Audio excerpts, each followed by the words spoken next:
Nós saudamos a todos que estão conosco com a paz do Senhor. Estamos dando início a mais um Família, um Projeto de Deus, com o tema Os Filhos dos Recabitas. E aqui conosco, novamente, para esse tema, fechando este assunto hoje, o pastor Douglas e o pastor Guilherme. Paz do Senhor. Paz do Senhor, Paz do Senhor pastor Marcelo, pastor Douglas e a todos que estão assistindo. Nós vamos então dar continuidade a esse tema e pedir ao Douglas que possa ler o texto. O texto de hoje continua no capítulo 35 do profeta Jeremias, e nós leremos o versículo 7. Não edificareis casa, nem semeareis semente, não plantareis, nem possuireis vinha alguma, mas habitareis em tendas todos os vossos dias, para que vivais muitos dias sobre a face da terra, em que vós andais peregrinando. No programa passado, nós falamos deu muita ênfase à questão da obediência, né, dos filhos dos recabitas. No de hoje, nossa intenção é falar sobre a forma de vida que eles tinham. Então, claramente, eles herdaram dos seus pais e dos pais uma forma de vida, ou seja, eles não bebiam vinho, eles não semeavam, não plantavam, eles não tinham vinhas, eles não tinham campos, mais alguma coisa, eles não... Então, esse era o estilo que a gente pode falar, era um estilo de vida, mas era uma forma de vida. Então, todo mundo que conhecesse os recabitas, olha, eles não têm vinha, não, eles não plantam, eles não têm campo, olha, eles vivem em tendas. Ou seja, porque essa característica aí, uma explicação, era de nômades. Ou seja, eles não tinham um lugar fixo, então eles viviam em tendas. Estava aqui hoje, estava ali amanhã, e geralmente os nômades, eles eram pastores de ovelhas, porque era o ofício que permite. Você está aqui hoje com o rebanho, você vai em busca de pasto, então você não fica preso a lugar nenhum. Então essa era a forma de vida deles. E aqui já nos identificamos, porque o Senhor também nos deu uma forma de vida, ligado também ao pastoreio, ligado ao rebanho. Nós vivemos em um rebanho que está em movimento. Muito glória a Deus. Né? Nós vivemos um rebanho que está indo em direção a um destino. Então nós podíamos abrir agora e falar um pouco sobre isso, essa forma de vida. Essa forma de vida também podemos falar como uma identidade, né? Quando o Senhor precisou dar um ensino ali para Israel, buscou uma família que tinha uma identidade firme. Muito bom. E na obra em que nós estamos incluídos, Deus nos deu uma identidade e uma forma de vida maravilhosa. O pastor usou uma expressão em movimento, né? Por quê? Porque a obra de Deus na nossa vida, ela é dinâmica. Então nós sabemos que nós temos um destino, Deus faz algo novo todos os dias, nós estamos de passagem, como um grande rebanho de ovelhas, temos um pastor. E essa obra, como forma de vida, essa forma de vida que o Senhor determinou para eles, era em obediência. Então, eles obedeceram e viveram essa obra. E na obediência deles, não faltou a provisão do Senhor sobre a vida deles. Porque quando Deus determina algo, Ele sustenta aquele a quem Ele determina aquela bênção. Então, da mesma forma, nós temos uma forma de vida que o Senhor desenhou para nós, ou que da eternidade nos foi dado. E aqueles que obedecem essa forma de vida, eles serão sustentados. Onde passarmos, a circunstância que passarmos, você tem a obra, você tem isso como forma de vida, você vai ser sustentado. Essa família vai ser sustentada. Para eles até questionados por vezes, talvez, pelas populações em torno. Olha, como eles vivem, né? É diferente.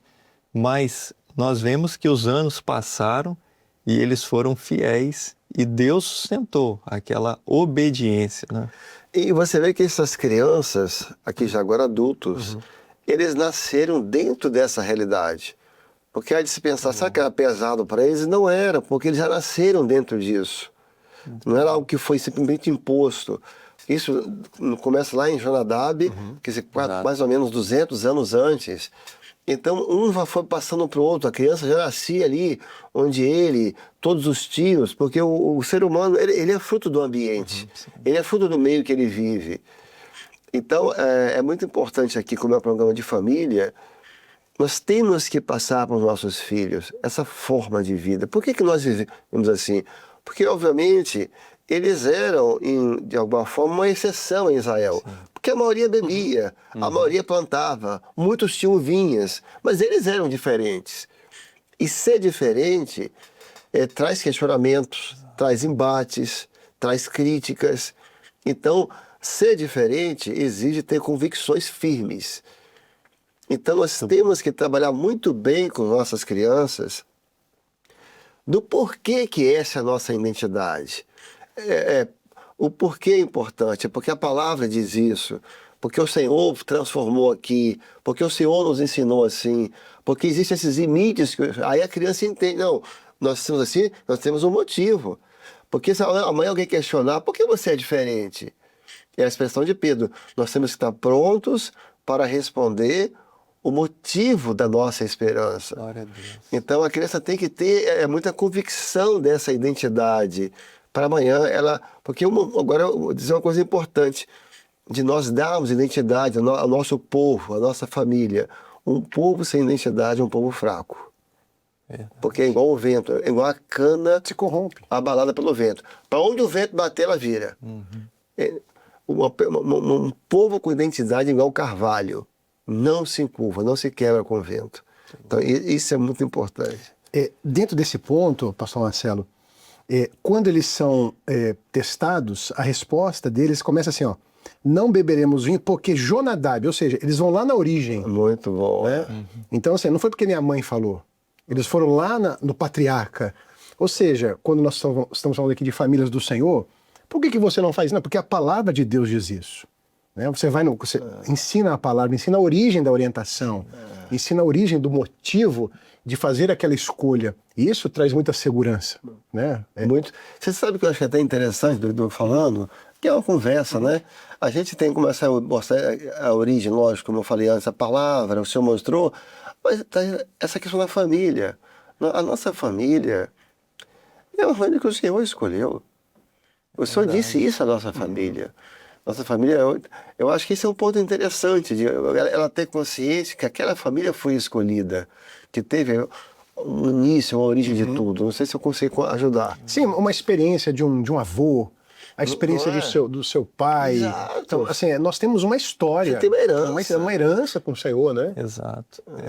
E interessante que eles fazem menção aos antepassados com segurança, porque era um momento muito difícil ali, diante do profeta, como nós comentamos no programa passado, mas eles tinham uma identidade sólida. É verdade. E o pai, o patriarca, passou isso, né? Quantas renúncias, quantas vezes ele teve que parar, conversar, explicar, mas teve um valor, o resultado estava aí. Depois de anos, eles diante do profeta tinham a integridade da identidade que o patriarca ensinou. É fantástico. Então, isso. os pais, Excelente. às vezes, pode ser cansativo, parecer cansativo, você repetir ao seu filho, você sentar, conversar 1, 2, 3 vezes, mas é uma forma de vida que você está passando. E a forma de vida que você está passando, ela não muda com o tempo, porque o mundo que estamos vivendo está acostumado com isso. Mudanças todos os dias, modismo todos os dias, mas a família que foi escolhida pelo Senhor, ela tem uma identidade imutável, que é a palavra de Deus. A palavra de Deus não vai passar, ela vai permanecer. E Guilherme, e Douglas, né, e todos, né? A forma de vida, ela é muito mais poderosa do que as palavras.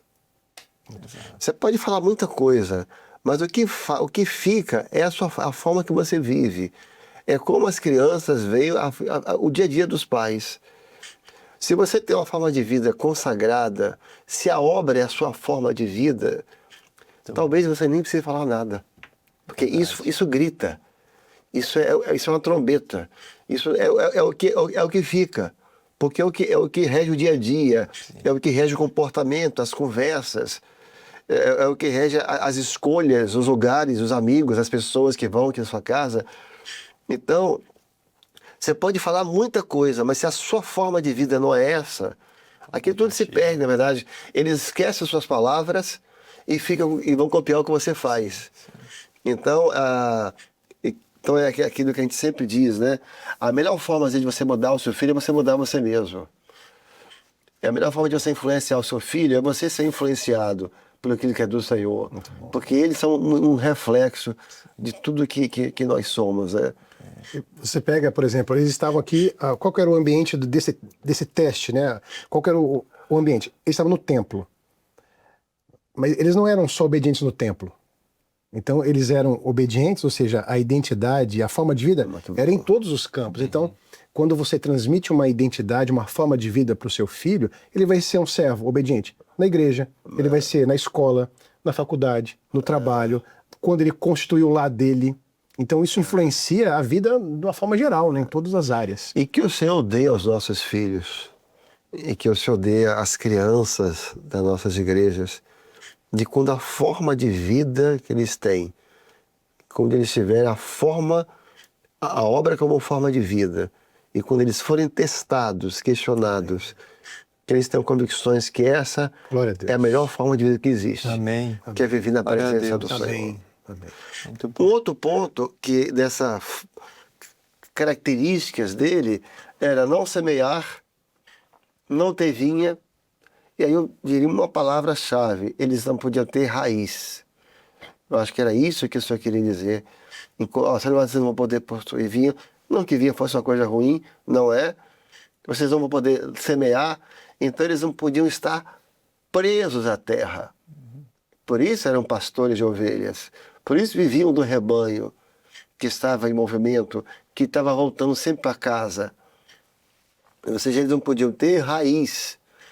Ah, vai plantar. Não, mas se você plantar aqui agora, aí a colheita é ano que vem. Você tem que ir embora agora. Não podia ir embora. Porque tinha que esperar a colheita do ano que vem. Não vamos embora, não tem que esperar a chuva. Não, nós não podemos estar presos, porque nós temos que partir a qualquer momento. A qualquer momento temos que ir embora. Então, o que seria isso? Nós, na prática, a gente pensar aqui agora juntos, nós como servos, como família, nós não podemos ter raízes neste mundo. Exato. Temos que estar prontos para partir a qualquer momento. E isso é uma situação complexa diante do mundo que nós estamos vivendo. Você falar que você está de passagem aqui, que o seu destino não é aqui, mas você vai continuar a cultivar, a exercer sua profissão, a viver, mas sabendo de uma coisa: a obra que Deus determinou para as famílias dele como forma de vida é uma obra onde há dinamismo. Todos os dias nós estamos à disposição de partir. Todos os dias nós estamos preparados para partir. E eles não podiam cultivar, porque você faz uma plantação, você vai ter que esperar, você vai ter que regar, você vai ter que cuidar. Você vai ter a forma de, agora não mais aquela forma, mas a forma da terra. E ali, quando Deus determina para eles, era para que exatamente eles estivessem à disposição da voz do Senhor, ou da voz do pai ali, do patriarca, né? Ó, nós temos que partir amanhã, mas já, não nós estamos partindo. Então, às vezes nós recebemos as famílias, né? Às vezes, olha, chegou essa orientação para nós, mas chegou, não, é para cumprir, vamos cumprir, o Senhor vai nos sustentar. E a gente cumpre, e o Senhor nos sustenta, o Senhor dá um livramento, o Senhor abre uma porta. Eu acho que o grande desafio dessa palavra, que é muito boa, é você conseguir equilibrar isso na parte espiritual com a parte material profissional. Porque, eu vou dizer uma frase para a gente julgar juntos. Você tem que trabalhar como se Jesus nunca fosse voltar. Verdade. E você tem que viver como se ele fosse voltar a qualquer momento. Exatamente. Trabalhe como se ele nunca fosse voltar. Mas viva como se ele fosse voltar daqui a pouco, agora. Eu acho que essa é a mentalidade que junta, acho que consegue equilibrar os dois. É o equilíbrio, não é? Eu fico imaginando essa vida nômade, né? Eles não tinham que plantar vinhas, né? Eles não tinham que semear, mas tinham que sobreviver. É isso aí. Então, eles tinham que cuidar da família, eles tinham que dar o sustento para os filhos, uma viagem, são viagens longas. Então, esse equilíbrio ele é fundamental, ou seja, precisa trabalhar, precisa fazer o inglês, precisa fazer a atividade, mas precisa estar no culto. Né? Eu preciso estar no culto, preciso ir ao seminário, mas eu preciso viajar com a minha família também. Então, esse equilíbrio dentro da obediência que vai trazer a longevidade espiritual para que vivam por longos dias sobre a face da terra. Ou seja, no equilíbrio, na obediência, há uma longevidade espiritual, não há o cansaço, não há aquela restrição de uma série de limitações, não, só vai estudar, ou não, só vai na igreja. Não, é o equilíbrio que vai dar uma longevidade nessa forma de vida. Porque você vê o Senhor é leve. Exatamente, está ficando cada vez mais claro. Ou seja, me parece que a raiz aqui está ligada a valores, a princípios, e não a coisas materiais. Você pode ser dono de uma empresa, né? Você pode ser dono de uma loja, de uma terra, o que você for. Mas a raiz, nossos valores não podem ser os terrenos. Os nossos valores não podem ser os materiais. Aí eu vou tentar dizer aqui uma outra frase. A gente tem que viver na terra e ter raízes na eternidade. Viver na terra tem que viver com o pé no chão. Sim. O pastor Diltinho sempre dizia isso, né? Nós não temos asas, não. Entendeu? Essa frase? Sim. Porque quando começar a ficar espiritual demais, não temos asa, não. Aí todo mundo já entendia o que eu queria dizer, né? Quando ficar espiritual demais, não. Nós temos que viver na terra e ter raízes na eternidade. Pé no chão. Mas os nossos valores têm que ser de lá. Aí tem aquela expressão de Paulo, pegando emprestado e até adequando, você pode... O Senhor ama a prosperidade dos seus servos. Isso é uma expressão bíblica. Esse é um versículo bíblico. O Senhor ama a prosperidade dos seus servos. Por quê? Quando um servo prospera, o Senhor é glorificado. Porque todos sabem que é servo e que é o Senhor que está abençoando. E ele dá glória ao Senhor pela prosperidade. A prosperidade é uma grande oportunidade de testemunho. Então o Senhor ama a prosperidade. Isso não é um problema. Mas voltando à expressão de Paulo, que é aquela assim, já aprimora, assim, adequando aqui a nós, é ter como se não tivesse. É possuir como se não fosse seu. Você pode ter tudo, mas sabendo que amanhã nós não vamos estar mais aqui, né? Essas vossas riquezas aumentam, não põe aí elas no vosso coração. Né? Muito bom. E essa longevidade, como forma de vida do projeto de eternidade, ela não traz desgaste. Não trouxe desgaste, ou seja, a família, nesse equilíbrio espiritual, ela não vai se desgastar, ou seja, vai passar o tempo. Quantas famílias nasceram na obra, tiveram a herança transmitida de avós, de bisavós, hoje são servos e permanecem em fidelidade ao Senhor. Não foram desgastados, pelo contrário, foram renovados, porque à medida que o tempo passa, o Senhor renova a bênção e se fortalece. Então, o exemplo que os filhos dos recabitas, diante do profeta, nessa frase que o pastor Douglas leu, ficou muito solidificou muito ali a fala deles. Olha, nós somos filhos de Jonadab e recebemos isso de Recabe. Por quê? Porque não houve desgaste, mas houve o renovo do Senhor todos os dias ali sobre eles, sobre a família. E o Senhor honrou-os de tal forma que usou o testemunho deles para falar com Israel. Assim, às vezes, são as famílias. Você pode passar anos, mas você está testemunhando e o seu testemunho está sendo útil para muitas famílias, para pessoas, para vizinhos que estão observando que Deus está sustentando sua casa. Quando aqui fala de não ter raízes, daqui a pouco eu vou entrar na questão de habitar em tendas. Eu acho que uma frase que pode ajudar a concluir o que nós falamos é conseguir dar aos nossos filhos uma consciência de eternidade, né? É uma consciência de vida eterna. Ou seja, levar eles a estudar, tem que estudar, cobrar o estudo, incentivar a trabalhar e a prosperar. Provérbios diz, o dinheiro a tudo responde. Mas além de fazer tudo isso, eles desenvolveram desde criança uma consciência de eternidade, de uma vida eterna. Ou seja, olha, nós fazemos parte de um rebanho. Nós somos peregrinos aqui. Nós temos um pastor. Nós temos um destino.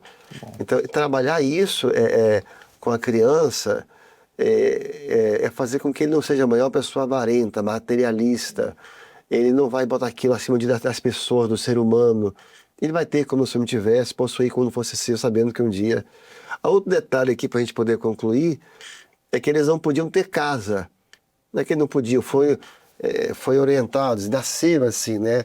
Foram aconselhados pelos pais, então eles não tinham casa. Se não tinham casa, obviamente, viviam em tendas. Aí eles eram peregrinos, que é o que nós somos, né? Essa não é a nossa terra, essa não é a nossa casa. E a expressão de Salomão, e o homem vai à sua eterna casa. A casa que nós temos é eterna. E aí, eu sempre falo, quando a gente pensa em tenda, é que, tomara que o irmão não fique muito chateado, mas aquele apartamento que você vive é uma tenda. Você gastou 20 anos pagando financiamento, a casa que eu moro, apartamento que todos nós, aqui, por quê? Porque você não vai ficar para sempre. Sim.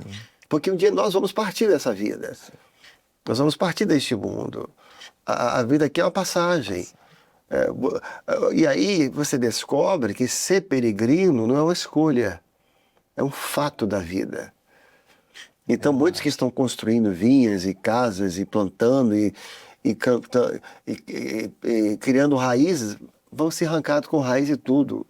Porque ser peregrino na terra não é uma escolha, não, é um fato. Todos vamos partir. E tudo que você construiu vai ficar. E aí não tem coisa melhor que a criancinha quando nasce. Com a mão, né? Quer pegar, você põe um dedinho, você pode até girar que ela não cai, né? Você botou uma canetinha, você botou um lápis, agarra tudo. O homem quando vem para o mundo é assim, quer agarrar tudo, ele quer conquistar tudo. E no dia que morre, as mãos ficam... A primeira coisa que a pessoa quando morre, as mãos se afrouxam. Exatamente. Toda pessoa que se vê morta com a mão vazia.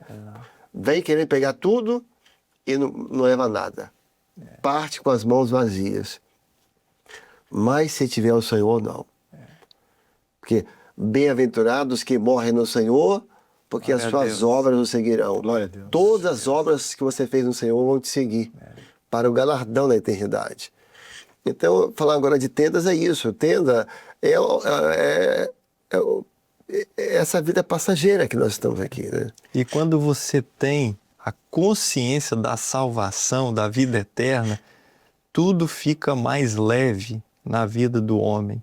Ou seja, ele trabalha, ele luta, ele conquista, ele se alegra, o Senhor é glorificado, mas ele sabe, o meu destino é a eternidade. Tudo fica mais leve, ou seja, ele não trabalha com aquela ansiedade que um dia vai acabar, ou como se um dia não houvesse, ou como se não houvesse um dia que isso vai terminar, que isso vai se findar, não é? Mas o servo não, ele faz tudo nessa vida, mas ele tem a leveza e a certeza de que a eternidade. Então, quando tem essa consciência na família, tudo fica mais leve. É verdade. Tudo caminha com mais tranquilidade, ou seja, não existe ganância, aquele sofrimento que às vezes o homem está apegado ao sofrimento dessa vida, às coisas dessa vida. O interessante é que os recabitas, ao longo da história, viveram debaixo de uma palavra do pai. Muito bom, né? No final da história de todos os filhos dos recabitas, de Jonadab, o que ficou foi uma história de obediência, de fé. E nós, como famílias do Senhor, nós estamos vivendo, peregrinos, né, da dependência da palavra que o Pai nos deu, né? Então, no final de tudo, o que nós construímos? Uma história de fé. Muito bom. Uma história no Senhor, de herança espiritual. Até me lembrei de Davi, né? O Senhor é a porção da minha herança e o meu cálice. Então, qual que era a porção dos recabitas? O que eles construíram? Não, o Senhor era a porção, né? Muito bom. Então, essa experiência de obediência que vai nos levar até a vida eterna, né? E se a gente pensar na nossa igreja, né, a obra do nosso meio, ela é recente, em termos de história de igreja, são 57 anos. Então, ainda assim, nós, por exemplo, temos contato com a primeira geração, nós crescemos com a primeira geração da igreja. E isso, a gente não sabe quando você vai voltar, então pode ser que muitas gerações possam vir pela frente. Exatamente.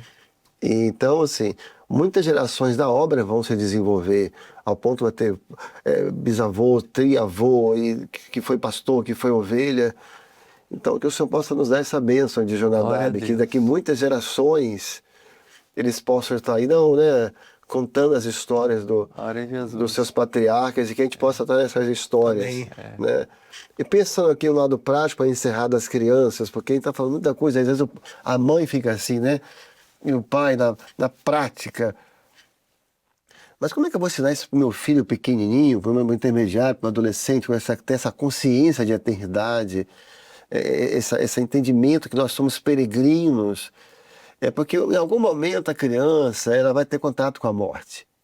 É um avô que vai morrer, é um tio que vai morrer. Então isso bate a porta a qualquer momento. E a criança que o pai não preparou com essa consciência que a vida é passageira, a criança toma um choque. E até tem dificuldade, assim, né? Fica aflito. Aí a moçada sempre ensinou uma coisa. Quando você conversar com crianças, intermediários, até adolescentes, fala daquilo que é concreto. Então, por exemplo, a cidade. Existe uma cidade. Por que o senhor mostra a cidade? Porque aí a criança tem muita dificuldade com o que é abstrato, com o abstrato. Sim. Qual foi a pergunta de Isaac? Cadê o cordeiro? Exato. O cordeiro estava ali, era profético, mas para a criança não dá. Exato. Né? A criança quer o concreto. Cadê o cordeiro? Tu precisa ver o menino. Cadê? Então a criança ela tem que ver. Então, quando você fala da Nova Jerusalém, então ela vai imaginando o concreto. Existe uma cidade. Você fala da árvore, da praça, do rio. Então ela consegue criar um entendimento. Então você fala, o titio partiu, a vovó foi para a cidade.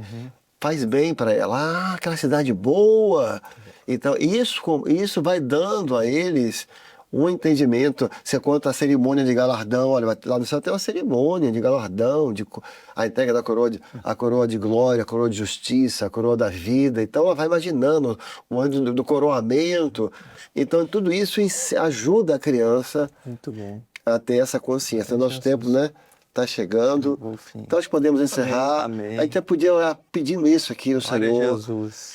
que os nossos filhos possam aprender essa forma de vida e quando forem testados, possam testemunhar a forma de vida que estão recebendo dos seus pais. Glória a Jesus. E um ponto aqui para a gente poder fazer oração no final é que como eles eram nômades, eles estavam sempre peregrinando, saíam com os rebanhos, mas todo pastor, quando eles saíam com o rebanho, ele no final acabava voltando para a sua terra de origem, o seu lugar de origem. Né? Eles estavam indo, mas eles, por exemplo, Recabitas era um lugar, era uma região, era uma região. Então, todo pastor que está peregrinando com seu rebanho, um dia volta para casa, né? Amém. Um dia nós vamos voltar para Glória a casa. Jesus. Vamos fazer então essa oração? Vamos. Faremos. Pedir o Douglas Bom. então para fazer a oração. Senhor nosso Deus, nós levantamos um clamor, confiados no poder do sangue de Jesus. Amém. E pedimos, Senhor, que os nossos filhos, os filhos desta obra, e todas as famílias que estão reunidas e representadas neste instante, vivam esta experiência Amém. debaixo de uma vida de obediência, seguros na palavra do nosso Pai eterno. Amém. E que esta herança seja transmitida com segurança. Amém. E que muitos que virão depois de nós também vivam esta obra como forma de vida. Senhor, capacite cada um de nós Meu Deus. na educação dos filhos, na transmissão desta palavra de sabedoria, e que o nome do Senhor seja glorificado. E nós, Senhor, como hoje, transmissores desta herança, ajuda-nos, dá-nos também um coração firme, para que possamos viver esta obra como o Senhor requer. Que seja uma grande vitória Amém, para todas as Deus. famílias neste dia, assim nós oramos, em nome de Jesus. Amém. Amém. Amém. E encerramos recomendando às famílias que façam o culto no lar. E que o Senhor vos abençoe, que o Senhor abençoe a sua família e a paz do Senhor.